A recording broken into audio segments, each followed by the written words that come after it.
بسم اللہ الرحمن الرحیم۔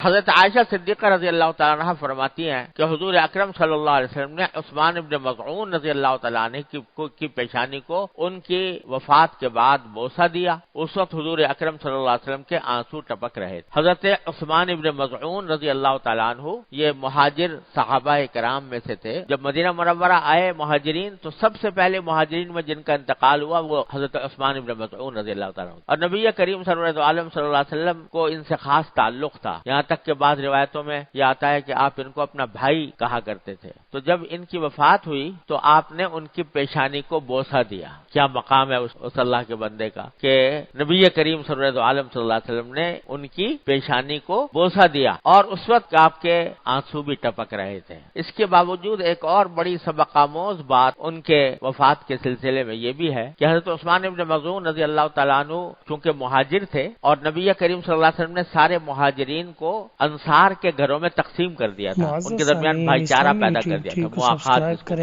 ہیں۔ تو کسی کے گھر میں کوئی مہاجر رہتے تھے، کسی کے گھر میں کوئی مہاجر رہتے تھے، آپس میں ان کا بھائی چارہ بنا دیا تھا۔ تو حضرت عثمان ابن مظعون رضی اللہ تعالیٰ عنہ کو بھی ایک انصاری گھر میں یہ قیام کرتے تھے اور وہیں پر رہتے تھے، ان کا بھائی بنا دیا تھا۔ جب ان کی وفات ہوئی تو جن کے گھر میں یہ رہتے تھے وہ خاتون نے ان کا جنازہ دیکھا تو یہ کہا کہ میں گواہی دیتی ہوں کہ اللہ نے تمہارا بڑا اکرام کیا۔ نبی کریم صلی اللہ علیہ وسلم سن رہے تھے۔ اب آپ دیکھیے کہ آپ نے بوسہ دیا، نگاہوں سے آنسو ٹپک رہے ہیں، ان کو اپنا بھائی قرار دیا، اور اتنے خاص تعلق بھی تھا حضرت عثمان بن مظعون رضی اللہ عنہ سے۔ لیکن جب یہ جملہ سنا کہ میں گواہی دیتی ہوں کہ اللہ نے تمہارا بڑا اکرام کیا، تو فوراً آپ نے ان خاتون کو ٹوکا اور فرمایا تمہیں کس نے بتایا کہ اکرام کیا؟ یہ جو اتنی جذب اور وثوق کے ساتھ تم کہہ رہی ہو کہ میں گواہی دیتی ہوں کہ اللہ تعالیٰ نے اکرام کیا، تو یہ کس بنا پر کہہ رہی ہو؟ کس نے تمہیں بتایا؟ انہوں نے عرض کیا کہ یا رسول اللہ، اگر عثمان ابن مظعون کا اللہ اکرام نہیں کریں گے تو کس کا کریں گے؟ یعنی ان کی ساری زندگی ہمارے سامنے کھلی کتاب کی طرح ہے،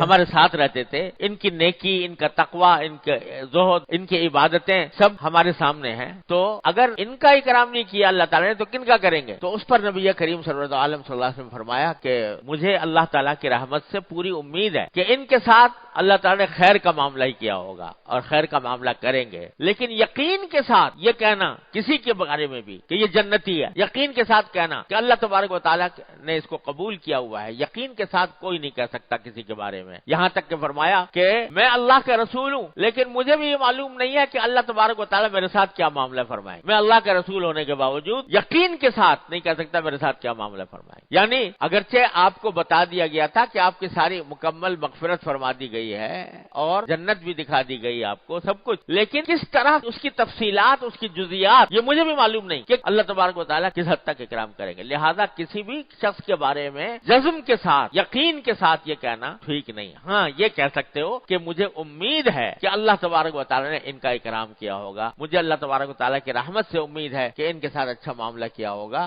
کیونکہ جنت اور جہنم کا فیصلہ یہ سوائے اللہ جل جلالہ کے کوئی اور نہیں کرتا۔ نہ دنیا میں کسی کو یہ کہنا چاہیے جہنمی ہے، نہ کسی کو کہنا چاہیے جنتی ہے، کیونکہ تمہیں نہیں پتا، یہ فیصلہ تم کرنے والے نہیں ہو، فیصلہ اللہ تبارک و تعالیٰ کرنے والے۔ یہاں تک کہ کسی کافر کے بارے میں بھی یہ کہنا کہ یہ جہنمی ہے، یہ کسی مسلمان کے لیے زیبا نہیں۔ کیا پتا اللہ تعالیٰ بعد میں اس کو ایمان کی توفیق عطا فرما دے اور تم سے آگے نکل جائے۔ تو یہ فرمایا انی لارجو لہ الخیر، میں امید رکھتا ہوں ان کے بارے میں کہ اللہ تعالیٰ نے خیر کا معاملہ فرمایا ہوگا۔ جب عثمان ابن مظعون رضی اللہ عنہ کے بارے میں یہ بات ہے تو پھر ہمہ شمہ کس شمار قطار میں ہے، لہذا یہ سبق دے دیا کہ کسی کے بارے میں بھی یقین اور جزم کے ساتھ یہ بات نہیں کہنی چاہیے۔